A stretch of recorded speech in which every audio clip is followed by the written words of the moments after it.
This isn't supernatural, but it's one of the most disturbing and surreal experiences of my life. One early morning a few years ago, I was walking to my bus stop around 5 a.m., eating a banana. It was dark and misty, and I was half asleep, internally debating something trivial like whether to get my daily Starbucks before or after my commute. As I approached a dimly lit corner on my street, a tall man wearing a black mask stepped out of a dark alley to my left, sleepy and disoriented. I barely registered him. Then he shouted, "Put down your purse," and pointed a gun at my head. That's when everything snapped into focus. He told me to put down my bags. I said, okay. I'm putting them down right here. He ordered me to walk toward him, toward the alley, and get down on the ground. My heart was racing, and my hands still smelled like banana. I knew I needed to get away. I don't know why, but I couldn't stop talking. "Look, I'm on the ground.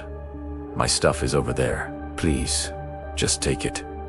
He didn't like that. He shouted for me to be quiet, climbed on top of me, and pressed the gun to my head. At this point, I should explain that I was on my way to coach a high school practice and was dressed in oversized clothes, baggy pants, hat, jacket. If not for my voice, I could have passed for a teenage boy. As he looked down at me, something seemed to click. I'm convinced he realized I was a woman. He got off me, stood up, and pointed toward the dark alley. "Come with me." My stomach dropped. There had been recent reports of assaults in my neighborhood. When he pointed toward that alley, my instincts kicked in. Every part of me knew I couldn't go down there. I kept talking. "I'm coming. I'm following you," I said, and he believed me. I took 2 tiny steps backward toward the sidewalk. He turned his body and his gun toward the alley.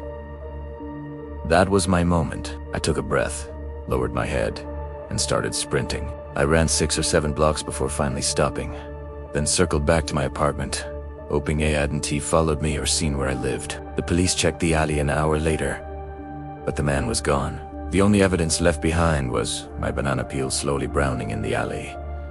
Even now, it still bothers me, but I'm grateful that what haunts me are the what-ifs, not the what happened. Now, what is your story?